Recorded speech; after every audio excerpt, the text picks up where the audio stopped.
अस्मद्गुरुपरमगुरून्यतिवरपूर्णौ सयामुनं रामं पद्माक्षनाथषडचित्सेनेशरमारमापतीं वन्दे वन्दे बृन्दावनचरं वल्लवीजनवल्लभं जयन्ती सम्भवं धाम वैजयन्ती विभूषणम् श्रीमान् वेङ्कटनाथार्य कवितार्किकेशरी वेदान्ताचार्यवर्यो मे सन्निधत्तां सदा हृदि प्रणामं लक्ष्मणमुनिः प्रतिगृह्णातु मामकम् प्रसादेति यत्सूक्तिः स्वाधीनपतिकां श्रुतिम् उद्गृह्णतीमुपनिषत्सु निगूढमर्थम् चित्ते निवेशयितुम् अल्पधियां स्वयं नः पश्येम लक्ष्मणमुनेः प्रतिपन्नहस्ताम् उन्नित्रपद्मसुभगाम् उपदेशमुद्राम्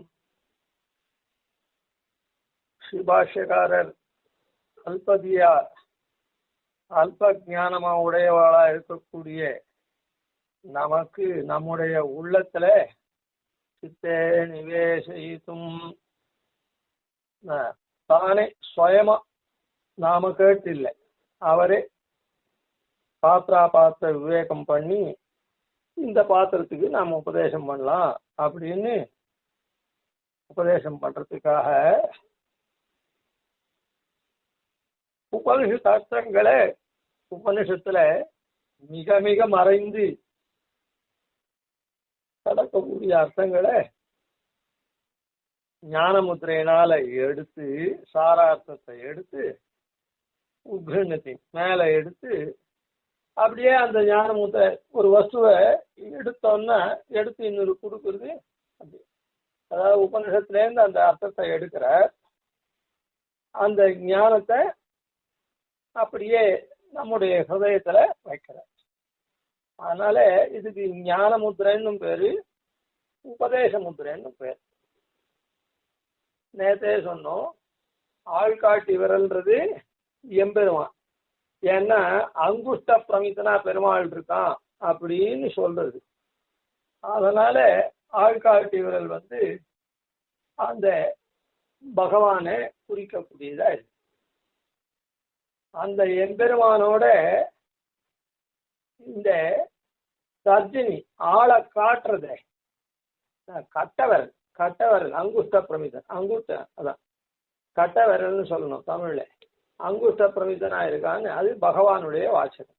இந்த பகவானை ஸ்மரிக்கிறது, பகவத் ஸ்மரணம் மாரித்தமா இருக்கு. இந்த ஆள் காட்டி வர்றதுக்கு அது எல்லாத்தையும் குறிப்பிட்டு காட்டுறது. அதெல்லாம் என்ன காட்டுறதுன்னா நம்மது, என்னது என்னது என்னுடையது அப்படின்னு காட்டுறது. அப்படி இல்லாம அது எம்பெருமானோட, அப்படி எம்பெருமானுடையவன் நான் அப்படின்றதுனால இது எம்பெருமான போய் சேரணும். அதனாலதான் கட்டவரல் அப்படியே இருக்கும், ஆள்காட்டி விரல் தான் அப்படி வளைஞ்சி அந்த கட்டவரல் பக்கம் போய் அதோட சேர். அதுதான் உபனிஷத்துல இருக்கக்கூடிய சாரமான அர்த்தங்கள். எம்பெருமான நாமன்ற தன்மையை விட்டு அடையணும், எம்பெருமானோட சேர்ந்து இருக்கணும். சரி, அந்த உபனிஷத்து அர்த்தம் எப்படி இருக்குது உபனிஷத்துலன்னா நிகூடமர்த்தம், அர்த்தம் கூடமர்த்தம் நிகூடமர்த்தம் அப்படின்னு. அதே அர்த்தம்ன்றது ஈஸ்வரன் இருக்கா அப்படின்றத காண்பிக்கிறது. ஏன்னா சேத்தனா சேத்தன ஈஸ்வரன் அப்படின்ற மூன்றுல சேத்தனம் அச்சேத்தனம் நன்னாவே கண்ணுக்கு புலப்படுறது, மாம்ச சக்ஷுக்கு பூன கண்ணுக்கு. சேத்தனம்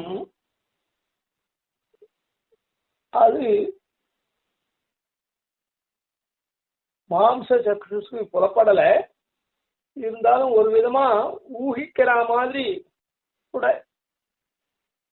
சாஸ்திரம் இல்லைன்னா கூட ஒரு மாதிரி ஊகிக்கிற மாதிரி கூட அது நமக்கு தெரியுது. எனக்கு ஏன்னாப்பி ஞானத்தினால்தான் அது தெரியும். அதான் இருந்தாலும் அதுவும் இருக்குது இல்லைன்றது தெரியும். ஒரு மனுஷன் மொத்தம் ஓடி ஆடின்னு இருக்கான், ஒரு நாளைக்கு அடங்கி போறதுன்னு சொன்னா ஓஹோ இந்த சரீரத்திலேருந்து உயிர் பிரிந்தது அப்படின்னு சொல்றான்னு வச்சுக்கோ. அந்த உயிர்ன்றது தான் ஆத்மா, அவனுடைய பாஷையில உயிர்னு சொல்றான். அதனால அது தெரியுது. ஆனா ஈஸ்வரன் சர்வாத்மனா தெரியுது இல்லை.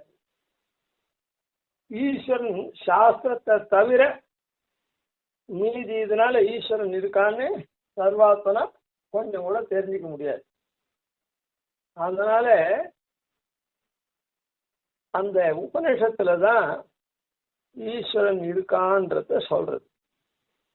அதனால ஈஸ்வரன் தெரியலாம். அதுக்கப்புறம் கூடமர்த்தம், அந்த ஈஸ்வரன் தான் எல்லா காரியங்கள்னாலையும். ஒரு காரியம்னா என்ன, ஒரு காரியம் பண்ணா ஒரு பலன் வரும். அதனால எல்லா காரியங்களும் ஆராதிக்கப்படுறவன் அவன்தான். அந்த அதாவது நாம செய்யக்கூடிய செய்கைகள் அனைத்தையும் அனுபவிக்கக்கூடியவன் அவன். நாம ஒரு காரியத்தை பண்றதுனால அவன் அனுபவிக்கிறதுனால அது தக்கவாறு நமக்கு பலன் தரான். அதனால கூடமர்த்தம் என்னது அப்படின்னா, சர்வாத்மனா ஆராத்தியன் அவன் தான் எல்லா காரியத்தினாலையும். அதனால நாம பலன் பெறமோ இல்லை, எந்த காரியமா இருந்தாலும் லௌகிக வியாபாரமா இருந்தா கூட அதனால ஒரு பலன் பெறணும். அந்த பலனை அளிப்பவன் அவன் தான் அப்படின்றத உபனிஷத்துல கூடமா மறைச்சு இருக்குது.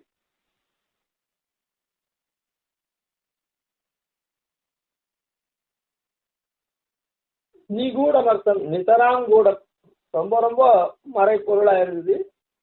அவன் தான் ஜெகத்காரணன், அதாவது சிருஷ்டி சம்ஹாராதிகளை பண்ணக்கூடியவன்.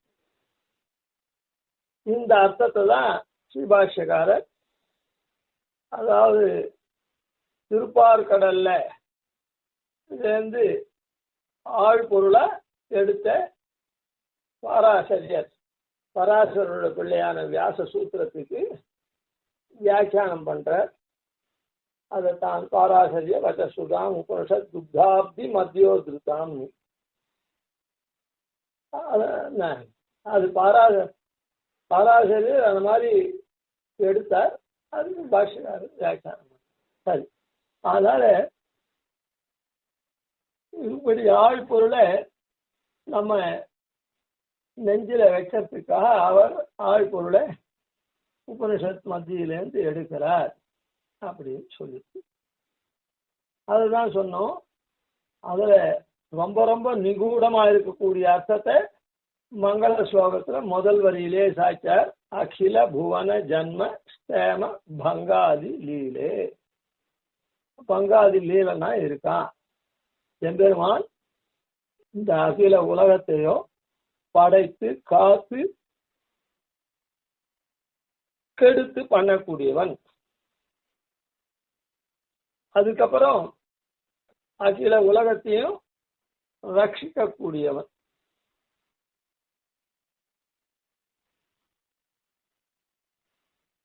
அப்புறம் அகில உலகத்தையும் சம்மதிக்க கூடியவன் அப்படின்னு சொல்லிட்டு பங்கா அதெல்லாம் லீலையா பண்றான். ரெண்டாவது பாதம் என்ன சொல்றது அப்படின்னா, வினத விவித பூத விராத ரக்ஷைக தீட்சை. வணங்கக்கூடிய பூதங்கள் இருக்குதே, நானாவா இருக்கக்கூடிய பூதங்கள், அதெல்லாம் காப்பதே தன்னுடைய இதுவா வச்சுட்டு இருக்கான், விரதமா வச்சுட்டு இருக்கான். அதனால அபயம் சர்வபூதேபியோ ததாமி அப்படின்னு சொன்னாலும் அப்படி. அதனாலதான் எல்லாம் எப்படி எப்படி யார் என்ன வணங்குறாளோ அந்த வணங்கறதுக்கு தக்கின மாதிரி அவன் பலன் தரான். அதாவது அல்ப பலன்னு சொல்றேன். அதாவது அல்ப பலன்னா என்ன, ரொம்ப ரொம்ப சின்ன பலனை ரொம்ப கொஞ்ச காலத்துக்கே இருக்கக்கூடிய பலன் அது அல்பம்னு சொல்றோம். அந்த அல்ப பலன் முதல் ஐகிக ஆமுஷ்விக பலன், அதையும் தாண்டி அபவர்க்க பலன் எல்லாத்தையும் தர அவ வணங்கினபடி அந்த தீட்சித்தனா ரக்ஷைக தீட்சித்தனா பெருமான் இருக்கான். அதுதான் உபநிஷத்துல மறைந்து இருக்கிற பொருள். அப்புறம் ஸ்ருதி சிரசி விதித்து ஈஸ்வரன் இருக்கான்னு நன்னா விசேஷமா பிரகாசிக்கிறான் வேதாந்தத்துல உபநிஷத்துல அப்படின்னு சொன்ன. முதல்ல பிரதானமானதை சொன்ன. இதே ஸ்ரீபாஷ்யக்காரர் மாத்திரம் சொன்னார் அப்படின்னு இல்லை. ஸ்ரீபாஷ்யக்காரர் பாஷ்யத்தை அனுகிரகம் பண்ணி அது மூலமா கிராதம் சம்யக் யதீந்திரைஹி அப்படின்னு நன்னா இவர் காத்தார். சரி, இதே பிரம்மநந்தியாதிகளுக்கு பிறகு இந்த யுக ஆரம்பத்துல பிரவர்த்தகரான நம்மாழ்வார் கூட சாதிச்சிருக்கார். அதாவது ஏதோ இது புது மதம் இல்லை, இது புது மதம் இல்லை. அருளினான் அவ்வருமறையின் பொருள் வேதத்தின் பொருள் நிற்கப்பாடி அப்படின்னு சொன்னாரே. அந்த அருமறையின் பொருள் உட்பொருள் இருக்குதே, அந்த நிற்க தன்னுடைய பிரபந்தத்துல அதை அப்படியே நிலைச்சு நிற்கும்படியா பாடினார் அப்படின்னு சொன்ன. அதுல ஆரம்பத்திலேயே உயர்வர உயர்நலம் உடையவன் எவனவன் அப்படின்னு சாதிச்சிருக்க. உயர்வு அற உயர்நலம், உயர்வு இவ்வளவுதான் அப்படின்னு இல்லாத உயர்வுன்னா இதனுடைய உசத்தியான தன்மை இவ்வளவுதான் இல்லை, அது வரையறுக்கவே முடியாதபடி உயர்வு அற உயர்நலம் உடையவன் எவனவன் கேட்கிறார். அப்படிப்பட்டவனுடைய திருவடியை சேவின்னு உபதேசம் பண்றார் நெஞ்சுக்கு இருக்கு. அதனால உயர்வர உயர்நலம் உடையவன் அப்படின்றது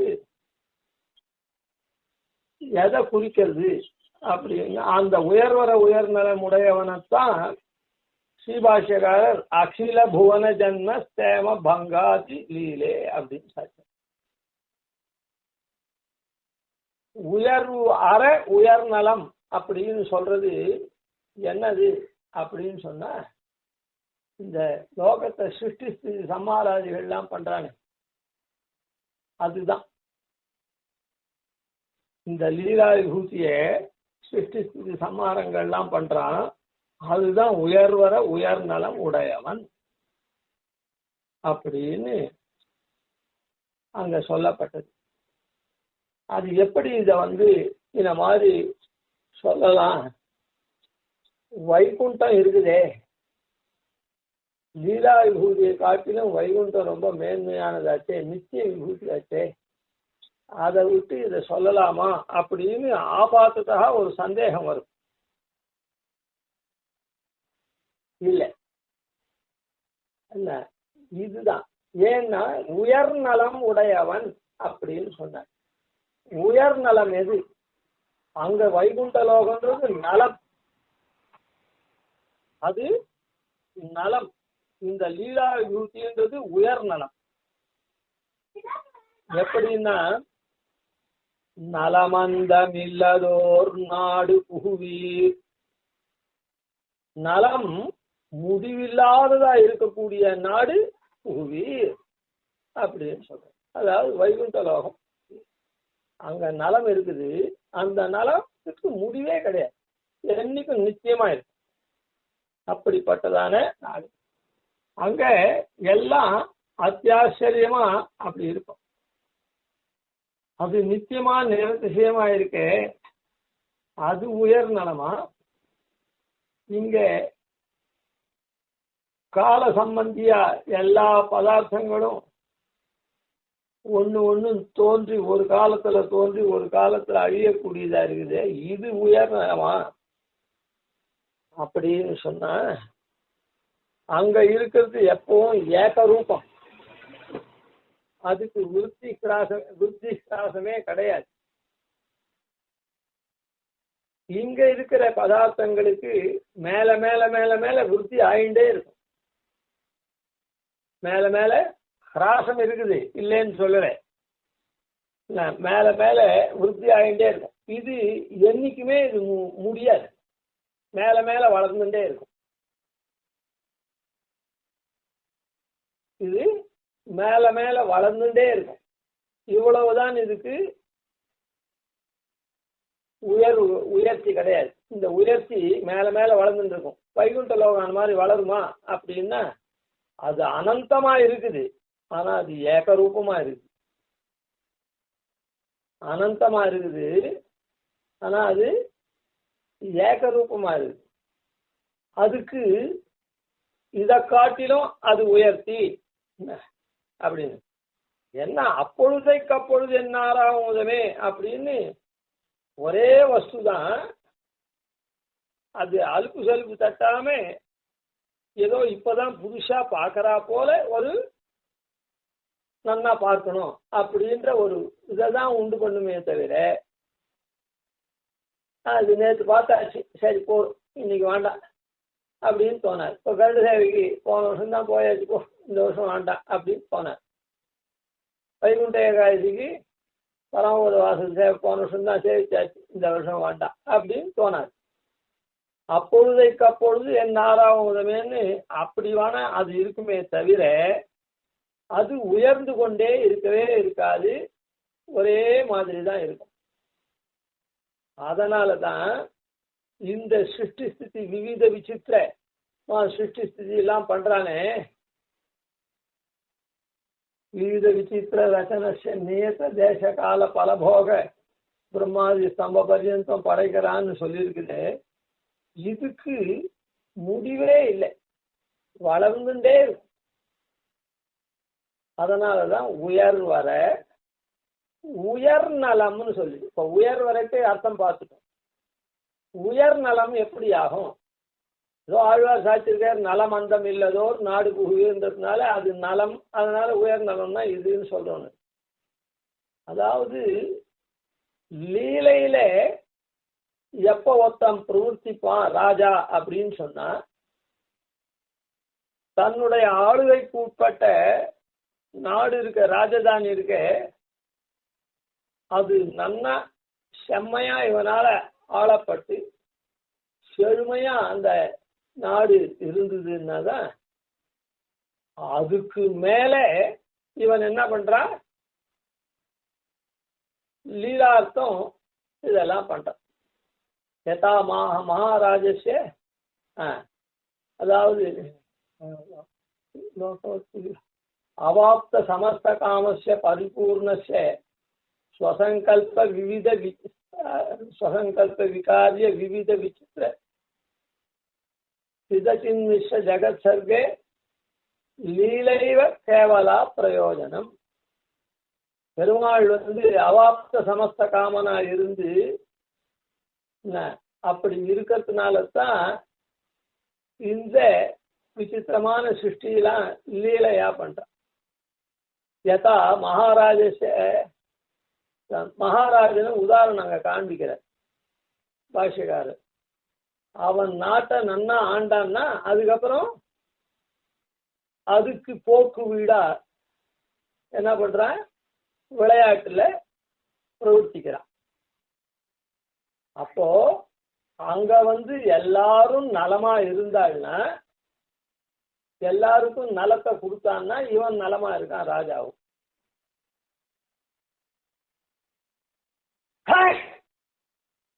கொம்பனார்க்கெல்லாம் கொழுந்தே அப்படின்னு சொன்னா, கொழுந்து நன்னா இருந்ததுன்னா கொம்புலாம் நன்னா புஷ்டியா இருக்குதுன்னு அர்த்தம். ஒரு செடியில கொழுந்து வாட்டமா இருந்ததுன்னா செடியே வாடின்னு இருக்கு. செடியினுடைய தண்டு, களை, இலை, பூ, காய் எல்லாமே வாடின்னு இருக்குன்னு அர்த்தம். கொழுந்து நன்னா இருந்ததுன்னா செடியெல்லாம் நன்னா இருக்குது. வேர்ல இருந்து ஆரம்பிச்சு செடி மரம் எல்லாம் அப்படியே நன்னா இருக்குதுன்னு அர்த்தம். அது போல நாடு நலமா இருந்ததுன்னா அதுக்கு மேல இவன், அப்போ நாடு நலமா இருந்ததுன்னா ராஜா ரொம்ப சந்தோஷமா இருக்கான், எந்த விதமான விசாரமும் இல்லாம. அந்த சமயத்துலதான் அதுக்கு மேல ஒரு விளையாட்டுல அவன் தொழிக்கிறான். அதனால உயர்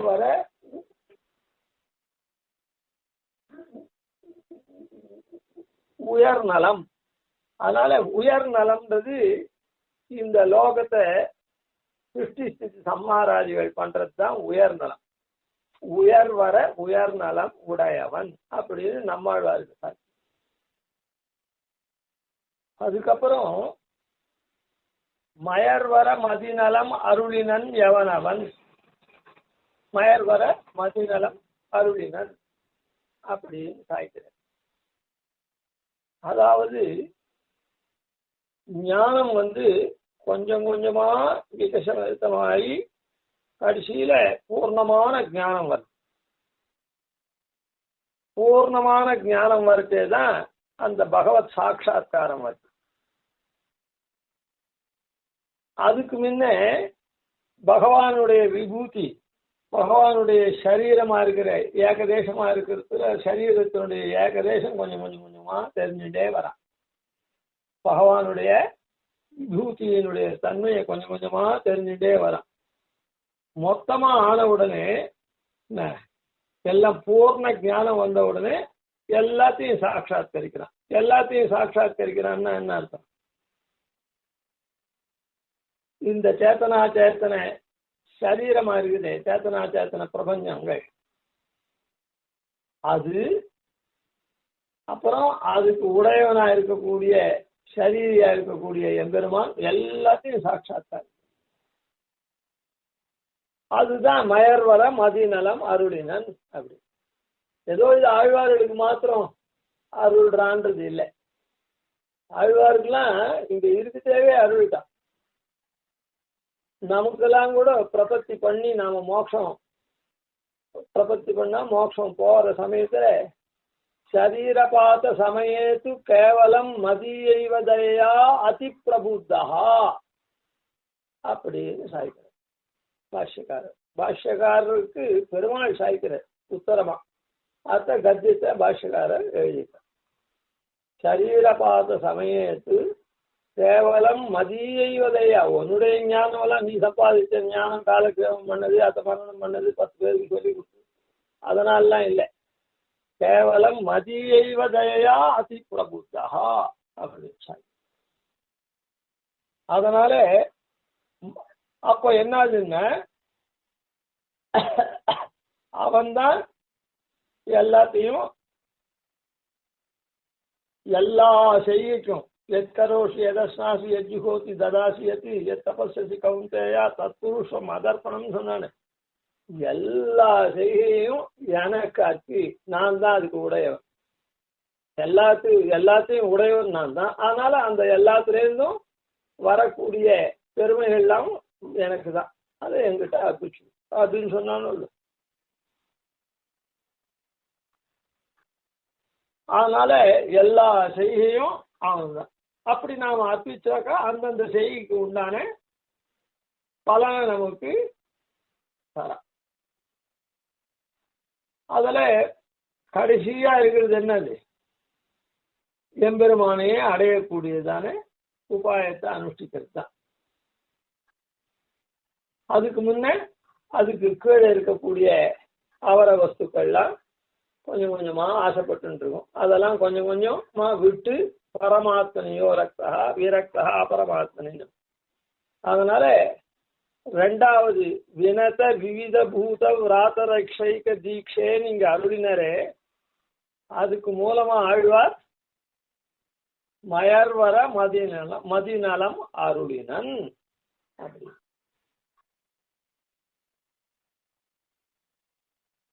இதுக்கப்புறம் அயர்வரும் அமரர்கள் அதிபதி எவன் அவன். அது அயர்வரும் அமரர்கள் அதிபதி அப்படின்னு. கொஞ்சம் கூட கருமத்தினால் செய்வன் சோர்வின்னியே அப்படின்னு இங்க நமக்கு சொல்லுது. இந்த லீலா விபூதியில் இருக்கக்கூடிய நமக்கு இந்த மாம்ச சரீரம் இருக்குதே, சரீரேந்திரியங்கள், அது சோர்வடையும். ஆனா நாம அதை பாகவத ஆச்சாரியனுடைய திறத்துல இது பண்ணச்சே அதுக்கு சோர்வு வராது. கருமத்தினால் செய்வன் சோர்வினேன். அப்படி அங்க இருக்கக்கூடியவாள் இப்படி அருளக்கூடியவன் யாரு? லோகத்தெல்லாம் படைச்சதான் சிருஷ்டி பண்றவன் யாரு? வணங்கினவாளுக்கு பலன்லாம் அளிக்கக்கூடியவன், அப்பவர்க்கும் வரையில் மோட்சாந்த பலன் அளிக்கக்கூடியவன் யாருன்னா அயர் வரும் அமரர்கள் அதிபதி.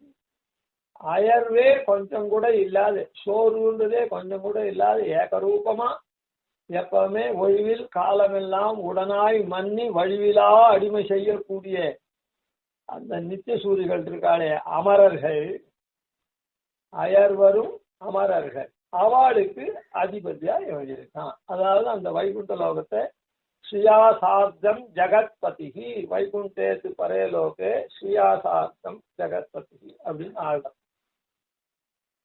அப்படிப்பட்டவன் என்ன, அவன் அவனை அடையறதுக்கு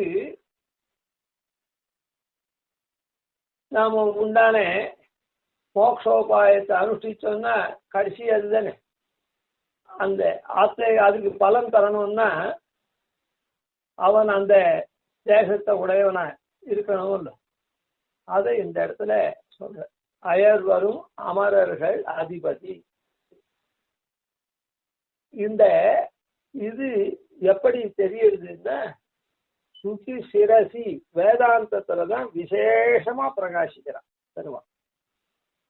இந்த இப்படிப்பட்ட அதிபதியா இருக்கக்கூடிய ஈஸ்வரன் இருக்கானே, அந்த ஈஸ்வரன் எங்க தெரியறான் அப்படின்னு சொன்னா பிரகாசிக்கிறான்னா ஸ்ருதி சிரசி விதித்தே அப்படின்னு. இங்க அயர் வரும் அமரர்கள் அதிபதி அப்படின்னு இங்க சாய்ச்சேரை மூலமா அர்த்ததான் அங்க ஸ்ருதி சிரசி விதித்தே அப்படின்னு சொல்லி பிரம்மணி ஸ்ரீனிவாசே, அவன் தான் பிரம்மம்.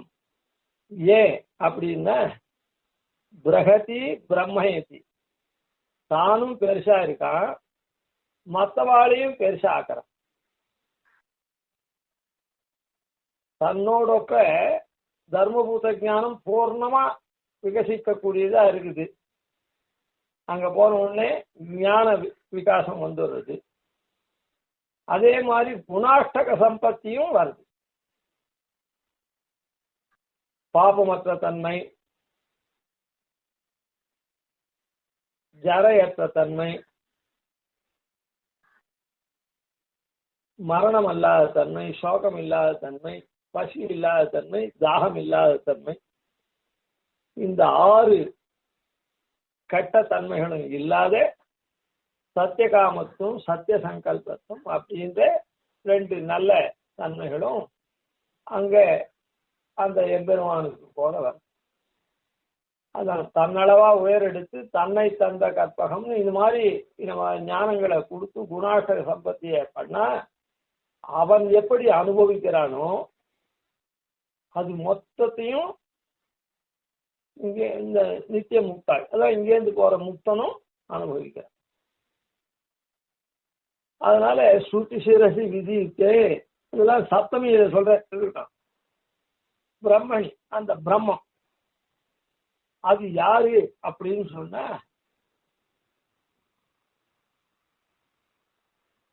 ஸ்ரீனிவாசன் அப்படின்னு சொன்ன. ஸ்ரீனிவாசன் அப்படின்னா ஸ்ரீக்கு நிவாசமா இருக்கக்கூடியவன், ஸ்ரீனுடைய வாசஸ்தானமா இருக்கக்கூடியவன் அப்படின்னு சொன்னதுனால என்ன ஆகுதுன்னா இது பிராட்டியினுடைய இச்சா சித்தமா இருக்குதுன்னு.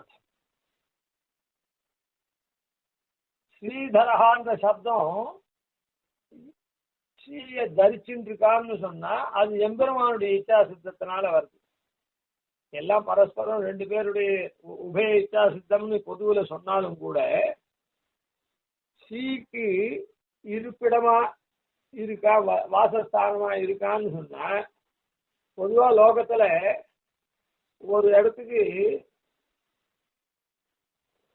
குடுத்தனம் போறோம் அப்படின்னு சொன்னா, ஒரு வீட்டுக்கு குடுத்தனம் போறோம்னா, வீட்டுக்காரன் விட்டாதானே நீ குடுத்தனம் போக முடியும்னு கேள்வி கேட்டா கூட வீட்டுக்காரன் அந்த இந்த போர்டு போட்டு வருஷ கணக்கில் இருந்து யாரும் அந்த வீட்டுக்கு போகல. அப்ப என்ன அர்த்தம்? அவன் வாடகைக்கு விடுறேன்னு சொன்னா கூட, வாடகைக்கு விடப்படும் போர்டு போட்டுருந்தா கூட, அந்த குத்தனக்காரன் போனாதான் அது அவனுடைய இஷ்டம் தான். இந்த வீடு வேணாம்பா அப்படின்னு. அதனால மேலெழுந்த வாரியா அவன் அந்த வீட்டை விடுறதா இருந்தா கூட, அந்த வீட்டுல குடி போறது யாருடைய இஷ்டம்? குடி போறது அவருடைய இஷ்டம். அந்த மாதிரி ஸ்ரீக்கு வாசஸ்தானமா எம்பெருமான் இருந்தா கூட, ஆனா அது ஸ்ரீனுடைய இச்சையினாலதான் நடக்கும். அதனால அந்த பிரம்மமாகப்பட்டது பிராட்டியோட, அதே ஸ்ரீதரன் சொன்ன ஸ்ரீயை தரிக்கிறான்னா எம்பெருமானுடைய இஷ்டம். தரிச்சா தரிக்கலாம், கழட்டி வச்சா கழட்டி வைக்கலாம். ஆனா இந்த இடத்துல அப்படி இல்லை. வாடகைக்காரன் உள்ள பூந்துட்டான்னா அதுக்கப்புறம் அவன் வெளில போனாதான் வீட்டுக்காரனுக்கு வீடு. அந்த மாதிரி இதனுடைய தாத்தியம் இருக்குது. அதனால பிராட்டி எப்போ, அதாவது பிராட்டி அகலக்கில்லேன் நிறையும் என்று அப்படின்னு எப்பவுமே இருக்கா. அதனால உபயசாஸ்திரம் தான் எல்லாமே. அதனால்தான் கூறத்தாழ்வார் கூட ஸ்வஸ்தி ஸ்ரீ திசதாத்து அசேஷ ஜகதாம் சர்வோபசர்கஸ்திதி ஸ்வர்க்கம் துர்கதிம் ஆபவர்கிக பதம் சர்வஞ்ச குர்வன் ஹரி யஸ்யா வீக்ஷமுகம் ததிங்கித பராதீனா விதத்தே கிளம் அப்படின்னு சாத்திருக்கு. அதனால இப்படி இருக்கக்கூடியதெல்லாம் யாருன்னா, அதான் யாரோ அல்ப சொல்பமான இருக்கக்கூடியவன் இல்லை, பிரம்மமா இருக்கவன் தான். ஏன்னா அவன் தான் தானும் பெரியவனா இருந்து மற்றவாளையும் பெரியதா ஆக்கக்கூடியவன். அதுக்கப்புறம் அவன் எப்படிப்பட்டவன்னா, சகல ஐஸ்வர்யத்துக்கும் இதுவா ஐஸ்வர்யமா இருக்கக்கூடியவன். அப்படிப்பட்ட ஸ்ரீய உடையவனா இருக்கான், ஸ்ரீனிவாசனா இருக்கான்னு சொன்னார். இங்க ஆழ்வார் அதை என்ன பண்றார் அப்படின்னு சொன்னா, ஆரம்பத்திலேயே இந்த பகவத் விஷயமான இந்த திருவாய்மொழியை உகாரத்தை கொண்டு ஆரம்பிச்சுட்டார். உயர் வர உயர் நலம் உடையவன் யவனவன் அப்படின்னு. அதுலயும் 3 உகாரங்கள் சொல்லிருக்க. பிராட்டிக்கு 3 ஆகாரம் இருக்கு. உபாயத்துவ உபேயத்துவ. பெருமாளுக்கும் அந்த உபாயத்துவம் உபேயத்துவம் 2 உண்டு. அது தவிர புருஷகாரத்துவ ஆகாரமும் பிராட்டிக்கு ஆகாரத்திரைய சம்பன்னாம். அதனால பிராட்டியோட சேர்ந்தவன் எம்பெருமான் அப்படின்னு. அதாவது பேயாழ்வார் என்ன பண்ணார், பெருமாளை சேவிக்கிட்டே அந்த நள்ளிரவுல திருக்கண்டேன் பொன்மேனி கண்டேன். முதல்ல பிராட்டியை சேவித்தேன், அந்த பிராட்டி எழுந்தருள் இருக்கக்கூடிய திருமார்புடைய பெருமாளை சேவித்தேன், பொன்மேனி கண்டேன் அப்படின்னு சாய்ச்சேன். அந்த பிராட்டிய அங்க, அதாவது பெருமாள் தோன்றான்னா பிராட்டியோடு தான், பெருமாள் தனியே தோண மாட்டான். அதுக்காக இந்த நம்மாழ்வார் இந்த இடத்துல விசேஷிச்சு அவளுக்கு 3 ஆகாரம் இருக்குது அப்படின்றத பிராட்டியோட எம்பெருமான் பிரம்மா. அதனால்தான் அங்க பாஷ்யக்காரர் பிரம்மணி ஸ்ரீனிவாசேன்னு சாய்ச்சார். அந்த பிராட்டியே இவர் என்ன பண்ணார், பெருமாளை சொல்லத்தேவே பாஷ்யக்காரர் அது கொண்டுதான் சாதிச்சார். எம்பெருமானை சொன்ன இடங்களில் எல்லாம் பிராட்டியும் சொல்லிற்று அப்படின்னு. அதனால என்னன்னா, எம்பெருமானை பத்தி சொல்லத்தே பிராட்டி அப்படியே அந்த எழுத்துனால காமிச்சுட்டு போயிட்டு. உகாரம் மகாலட்சுமி வாசகம். அதனால அந்த மகாலட்சுமிக்கு 3 ஆகாரம் இருக்குது அப்படின்றதையும் உயர்வர உயர்நலம் உடையவன் அப்படின்னு 3 உகாரங்களை அந்த இடத்துல சாதித்த. அப்படிப்பட்ட இதுதான் எவனவன் துயரது சுடரடி தொழுதெழு மனனே.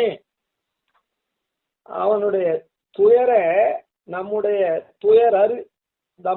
துயர அறுத்து சுடர் வீசக்கூடியதானே சுடரடி, துயரது சுடரடி.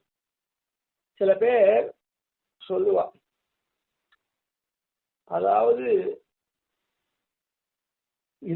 ஒரு நிலையா ஒருத்தர் ஒரு காரியம் பண்றான்னா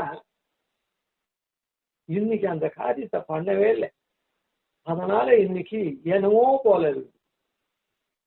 நித்தியம் ஏதோ ஒண்ணு வச்சுக்கோங்க, நித்தியம் கோவிலுக்கு போய் பெருமாள் சேவிக்கிறான், தான் சொல்லுவோம். ஆத்துல திருவாராயணம் பண்றான், ஒரு நாள் கூட திருவாராயணம் அந்த திருவாராயணம் பண்ணாத வெளியில கிளம்பினா அன்னைக்கு என்னமோ நாம சரியாவே இல்லை அப்படின்னு சொல்லுவோம்.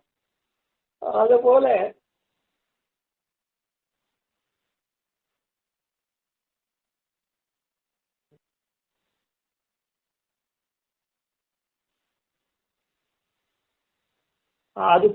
பெருமாளுக்கு ஆசிரித்தாளுடைய துயர அறுத்தாதான் அந்த ஆசிரித்தாள் திருவடியை பிடிக்கிறாளோ இல்ல, அந்த துயர அறுத்தாதான் அவனுக்கு அது பிரகாசமா இருக்கு. இல்லைன்னா அந்த துயர அறுக்கிற வரையில் அது பிரகாசிக்கல, பிரகாசம் கம்மியா இருக்கு.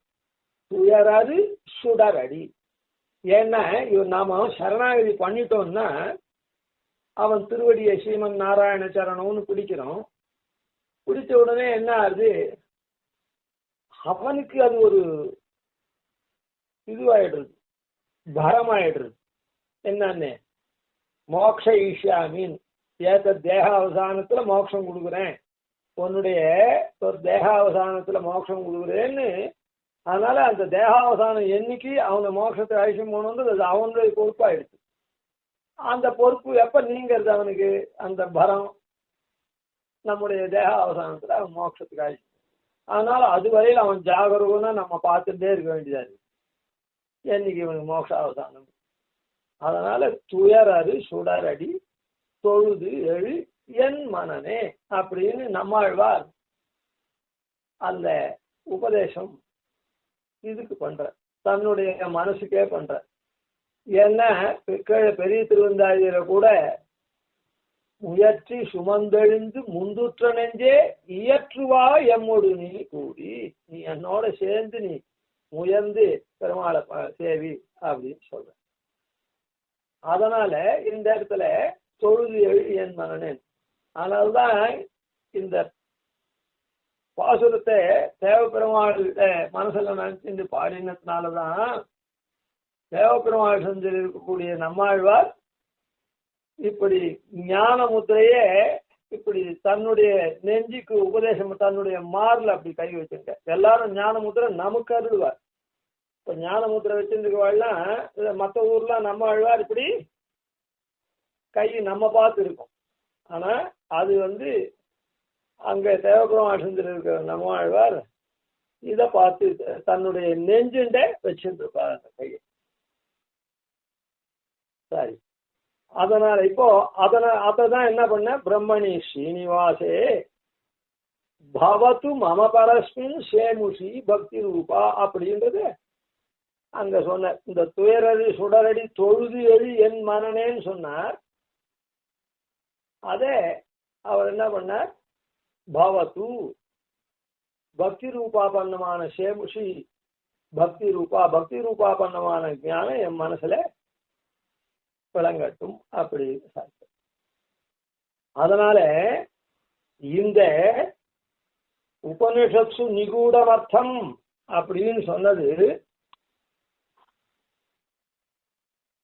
இது பிராச்சீனமா எல்லாரும் மேல பாஷைகார் சொல்லத்தே கூட பகவத் போதாயன கிருதாம் விஸ்தீர்ணாம் பிரம்மசூத்திர விற்பி பூர்வாச்சாரியா சஞ்சிக்ஷுன்னு சொல்ல போறேன். பிரம்மசூத்திர விற்பி பூர்வாச்சாரியா சங்கிஷுன்னு அந்த மாதிரி இது உபனிஷத்தினுடைய அர்த்தம் இந்த மாதிரி நிகூடமா இருக்கிறது இந்த சம்பிரதாய பிரவர்த்தகாலுக்கு மாத்திரமே தெரியுது. அதுதான் கடைசியில சுவாமி தேசிகன் சொல்லதே கூட என்ன, அஸ்மத் தேசிக சம்பிரதாய ரஹிதைஹி அத்யாபி நாலட்சத்தே அப்படின்னு சொல்ற.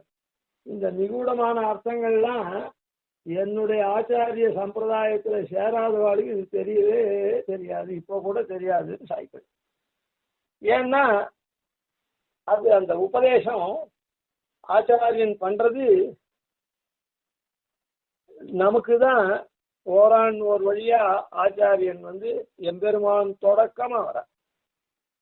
அது அப்படியே யுகங்கள்னால மாறினா கூட இப்ப கலியுகத்துல வந்து நம்மாழ்வார் ஆச்சாரியனா வந்தார்னா அவருக்கு ஞானமொழியார் ஆச்சாரியன் ஆயிட்டார் யோக திசையில. அதே மாதிரி சந்தி காலம் முடிஞ்ச உடனே அதுவரையில் நம்மாழ்வாருக்கு சிஷ்ய பிரசிஷ்ய வரல. நேர நாதமுனிகள்ல அவர் யோக திசையில சாட்சா்காரம் ஆயிட்டார். அப்போ உபதேசம் பண்ணிட்டார். அதனால பெருமாள் பிராட்டி சேரநாதன் நம்மாழ்வார் நாதமுனிகள் அதுல இருந்து தொடர்ச்சியா வந்துட்டு.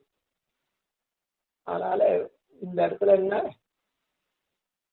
உத்நதி உபனிஷத்சு நிகூடமர்த்தம், இந்த மாதிரியான உள்ளுக்குள்ள உறைஞ்சிருக்கிற அர்த்தத்தை அதை எடுக்கிறதுக்காக இந்த மாதிரி இது பண்றார். அதாவது அந்த ஞான முத்திரைய கையில வச்சுருக்கார். அப்படி மேல அடுத்ததுல பார்த்து, கவிதார்க்கிக சிம்ஹாய கல்யாண குணசாலினே ஸ்ரீமதே வெங்கடேசாய வேதாந்த குரவே நமஹ. திவன்சடகோபாலி ஏத்திவர்யான் பஜே நிசம் ஸ்ரீரங்கபூர்வசடானபதாஸ்ரயம் ஸ்ரீவத்சவம் சத்திலகம் வந்தே ஸ்ரீகிருஷ்ணதேசிகம்